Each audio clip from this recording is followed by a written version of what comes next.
Louvado seja nosso Senhor Jesus Cristo, para sempre seja louvado. Hoje o programa Tempo de Recomeçar está aqui com a minha amiga Daviene. Se apresenta. Prazer, sou Daviene Betzel, sou psicóloga. E nós vamos falar sobre um tema muito importante que é automutilação. É isso mesmo? Para você entender, são aqueles cortes, né, que as pessoas dão. O que é isso, Daviene? Então, Eudes, e a todos que estão aqui nos assistindo, a automutilação é um comportamento autolesivo que o indivíduo faz a partir de uma frustração. Sempre esse comportamento autolesivo ele vem acompanhado de uma frustração, de uma angústia que o indivíduo sente, geralmente adolescentes, ocorre mais com o público jovem, não que não possa acontecer com adultos, mas é mais recorrente os índices em adolescentes, devido a ser uma fase muito desafiadora, muito difícil. Então, os jovens, por não saber lidar com as frustrações, esse comportamento autolesivo, ele vem como sanar uma dor, aliviar a dor emocional. Doutor, Daviene, né? Por favor. Não chame de doutora, não. Tá? Então, mas a pessoa está escondendo alguma situação? Por que isso? Por que a pessoa se corta? É da índole da pessoa? Ela está escondendo uma dor maior? Como que é? Então, o comportamento autolesivo, esses cortes, como o Eudes coloca, ele está associado geralmente a uma dor. Não é que a pessoa está escondendo algo, mas é algo que a pessoa não sabe lidar. Por isso que a gente, tem essa referência de ser um comportamento que ocorre mais com os jovens, por conta dessa dificuldade que o jovem apresenta de lidar com as próprias frustrações.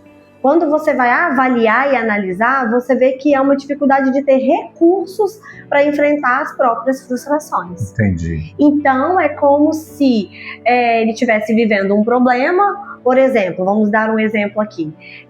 Um jovem que está lidando com uma dificuldade de relacionamento social na escola.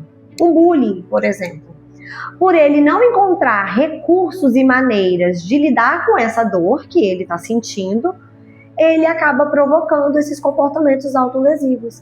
Porque para eles, a sensação, a pessoa que comete esse ato, o relato é sempre de um alívio da dor. Interessante. Então, qual é a idade? Outra pergunta em cima dessa. Dá mais em meninos ou em meninas? A gente não tem nos relatos científicos uma porcentagem que indica, é mais com meninas ou mais com meninos. A gente tem mais esse público jovem, não tem uma idade específica, mas a gente diz, assim, uma atenção maior ali a partir dos 10 anos de idade até a fase adulta. Isso pode estar ocorrendo. E aí é interessante colocar aqui, porque, dessa questão do público jovem. Hoje a gente tem uma geração da juventude muito imediatista, uma geração da juventude com a dificuldade mesmo de acessar as dores, de lidar com as frustrações, como eu tenho colocado aqui. Então a gente tem uma geração que quer resolver muito rápido aquilo que está sentindo. E quando a gente fala de dores emocionais, de problemas, eles não se resolvem rápido. Eles não surgem rápido e também não se resolvem rápido. Então é como se aquele comportamento autolesivo viesse na tentativa de transferir, de projetar essa dor emocional, essa carga emocional. Mas, desculpa aprofundar, por que essa pessoa faz? Essa pessoa, essa criança, esse indivíduo, ele assiste isso, ou alguém mostra nas redes sociais? Como que isso acontece, Daviene? Uma boa pergunta, Porque muitos pais, eles trazem esse questionamento. Por que isso está acontecendo?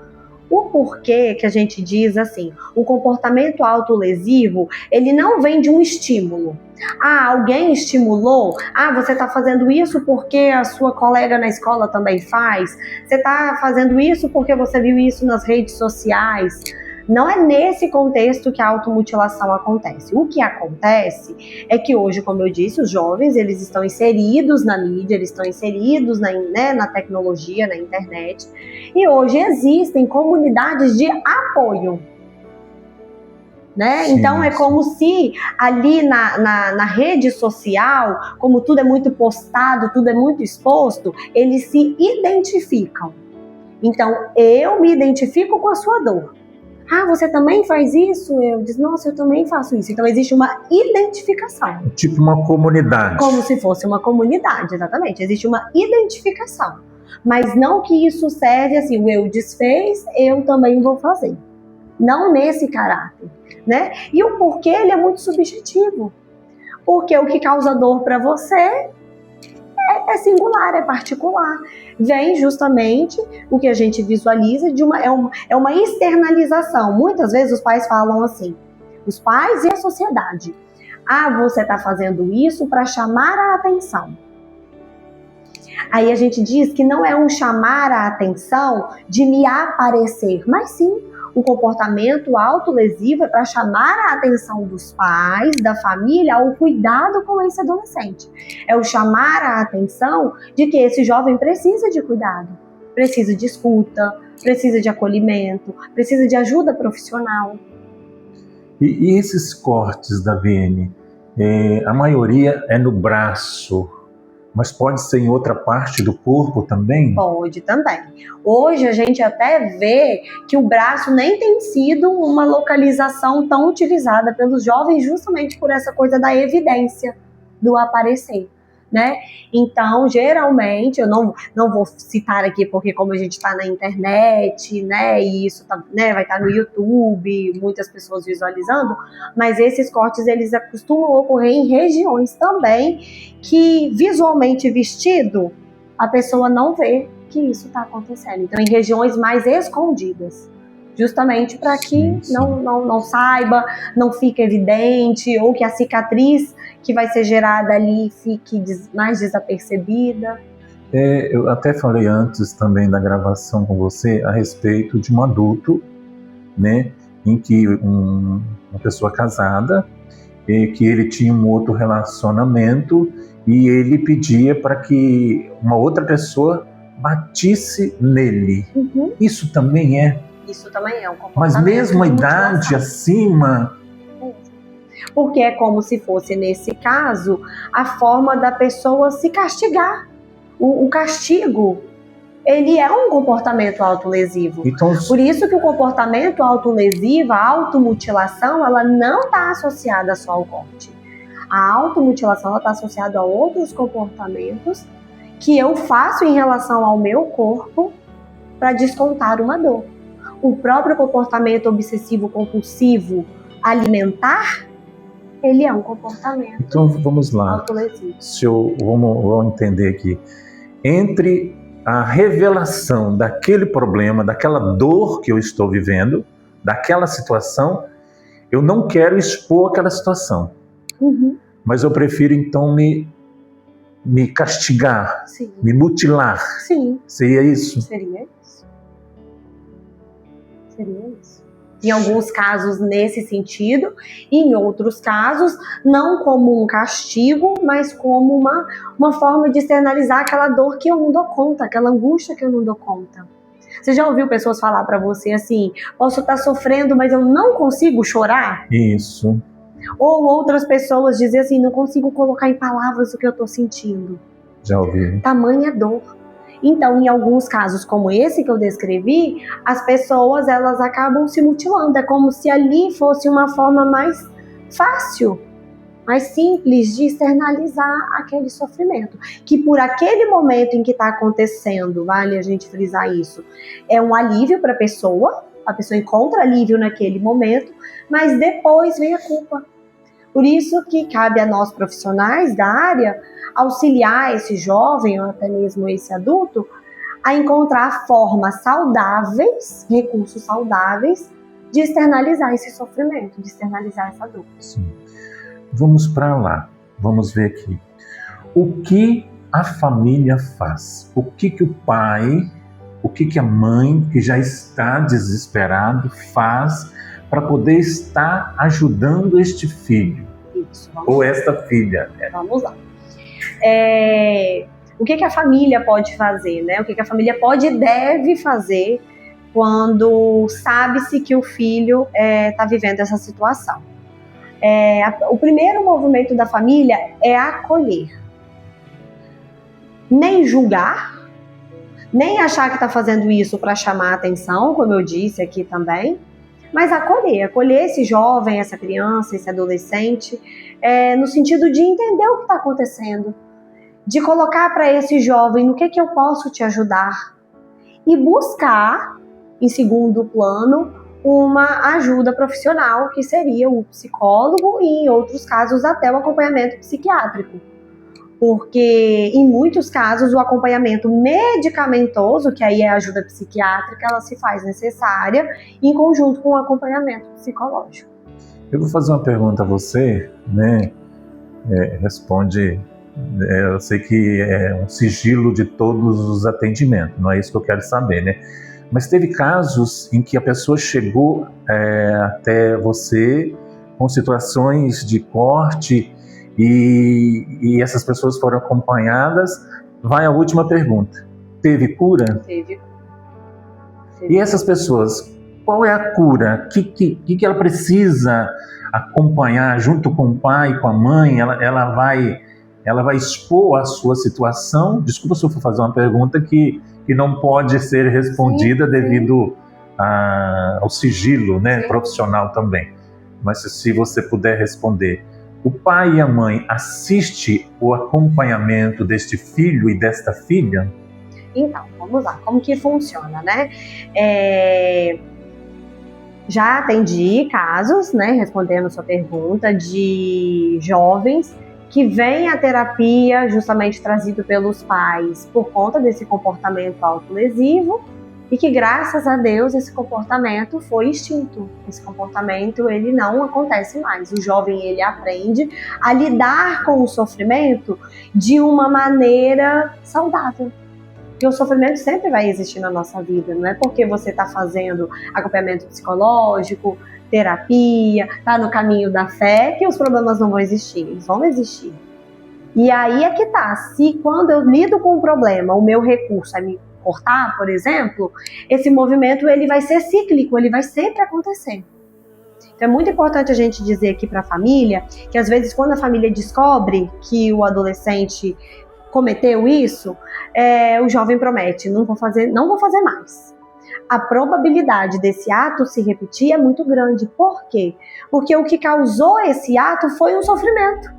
Foi uma dificuldade de lidar com alguma frustração, seja ela qual for. Então, a probabilidade de, numa próxima frustração, numa próxima chateação, numa próxima angústia, ele repetir esse movimento é muito grande. Então, no acompanhamento psicológico, esse comportamento, a gente consegue extinguir esse comportamento e ensinar a esse jovem uma maneira mais saudável de lidar com os sofrimentos, com as frustrações. Porque eu vou dar um exemplo para vocês, isso aqui não é caso terapêutico, é um exemplo, para entender mais claramente o que eu estou dizendo. Digamos que uma adolescente, ela começa esse comportamento autolesivo. Aí ela vem para terapia. E na terapia ela entende que esse comportamento autolesivo que ela tem é referente lá na infância, no modo como os pais reagiam com ela quando ela era criança. A culpa sempre era dela, ela sempre era errada, ela sempre era exigida, uma autoexigência, nunca nada estava bom. Então ela vai desenvolvendo durante a infância dela o entendimento de que um pouco desse castigo. Não estou dizendo aqui que os pais não têm que colocar os filhos de castigo, não é isso.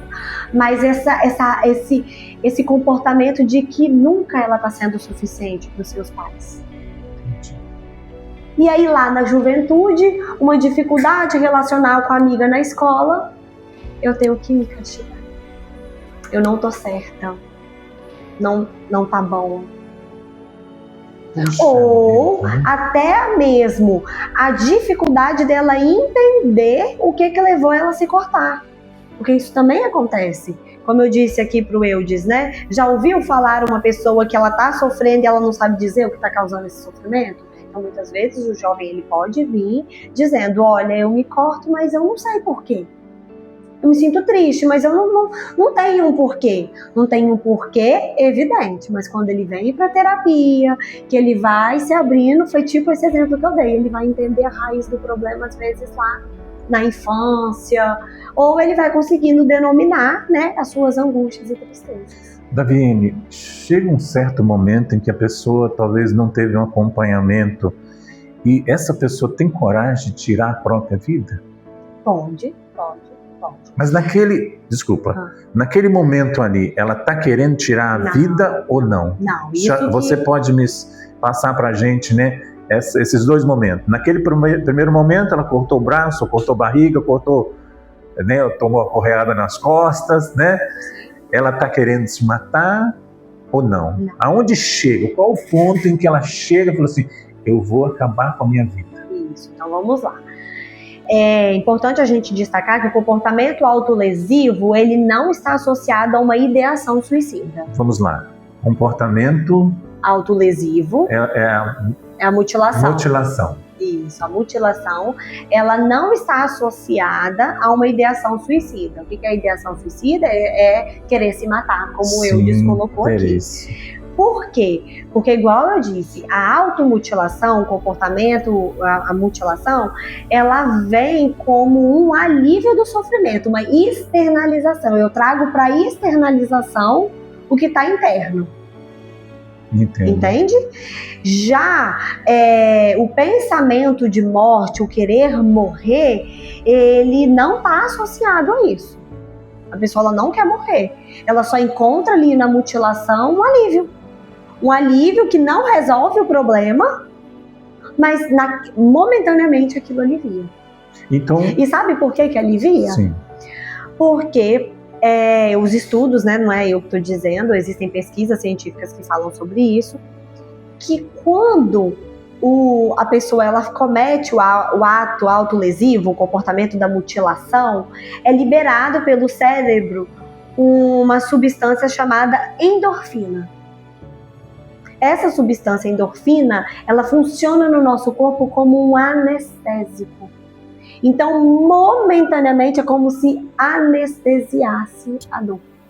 Então, por isso que é muito comum, quando você pergunta para a pessoa assim, mas você não sentiu fazer esses cortes? Você não sentiu dor? Não doeu? Porque às vezes são cortes profundos, né? E a pessoa fala que a dor vem depois. Porque vem a dor da culpa e a dor da própria ferida. Mas no ato em si, não. Por causa dessa substância que é liberada. Daviene, a conversa está ficando boa, né? A gente aqui sabe que tem várias pessoas, né, de várias denominações, né? A religião, a espiritualidade, não estou querendo dizer aqui puxar a sardinha para o lado A ou para o lado B. A religião ajuda ou não? Ou só a psicologia? Não, a religião ajuda. Porque eu não disse aqui para vocês que a gente, na terapia, vai ensinar o indivíduo a encontrar recursos saudáveis de lidar com essa angústia, de lidar com o sofrimento? Então, de acordo com, como você disse, com a religiosidade daquele paciente, sim, a religião ela entra como um recurso de alívio, de suporte, de acalento para aquela dor. Entendi. Então, tem cura. A família... na minha família teve alguém que tirou a própria vida. Isso é genético? A pessoa está fazendo isso porque alguém da família tirou a própria vida? Ou tem alguma coisa a ver? Ou pode acontecer de não ter nada na família de suicida, mas a pessoa... Pode acontecer dela fazer isso também? Pode. Só finalizando aquela pergunta que você tinha falado, então assim, o comportamento autolesivo, ele não tem essa associação com o pensamento de morte, mas requer um olhar atencioso do profissional que está acompanhando. Entendi. E requer uma atenção da família. Por isso que a gente fala, né? Não pode ser visto como aquele ato simplesmente está fazendo isso para chamar a atenção de querer se aparecer. Mas é o chamar a atenção de que, opa, existe uma dor ali. Tem um probleminha ali. Tem algo acontecendo, normal não é. E para o profissional, nós também não podemos dizer que aquele jovem que começou com um comportamento autolesivo, que ele na vida dele não possa desenvolver pensamentos suicidas, tá? Mas não quer dizer que uma coisa está acometida com a outra. Só requer um olhar de atenção. E aí, te respondendo, a gente tem estudos que dizem que quando a gente pega e a gente faz como se fosse uma árvore genealógica da vida do paciente, e a gente percebe que nessa família tem um histórico de suicídio, isso também chama uma atenção maior. Como também pode existir casos que na família não existe e ter um fato isolado. Mas tem famílias que quando você faz essa árvore genealógica, você acha vários pontos. Que conversa boa, né? Se deixar, fica aqui o dia inteiro. Interessante. Você pode colocar... Vai ter outras oportunidades? Vamos fazer uma parceria? Vamos. Ô, meu irmão, minha irmã, né? Você, de todas as denominações que está nos assistindo aí, se tiver alguma pergunta que você gostaria que eu fizesse à minha amiga Daliene, escreve aí, né? Vamos novamente falar sobre esse assunto. Depressão também? Depressão também. Ansiedade também? Ansiedade também. Vai ter muita conversa, hein? Vai ter muito bate-papo aqui. Minha amiga, Deus te abençoe. Amém. Deus abençoe sua vida, né? O seu profissional, essa pessoa maravilhosa, né? Tirou muita dúvida minha. Imagina dos nossos amigos, das nossas amigas, tá? Eu que agradeço o convite e eu amo o que eu faço. Que bom. E para mim é uma honra poder, né, de alguma forma, ajudar as pessoas através do conhecimento, de uma simples palavra que é tão simples para mim, que lido no meu dia a dia, mas que pode fazer diferença na vida de alguém. Né? Porque a informação salva vidas. É verdade. Isso é interessante. A informação salva vidas. E a gente está aqui, né, para poder ajudar alguém, né? Você lembra do seu Zé da Dona Maria? Lembro, nunca vou esquecer. Seu Zé da Dona Maria está ali assistindo. Tá ali assistindo, tá vendo? Minha amiga, Deus abençoe sua vida. Obrigada, tá? Força. E nós vamos ter um outro momento também. Coloque ali as suas dúvidas, escreve ali que eu vou fazer a pergunta à minha amiga também.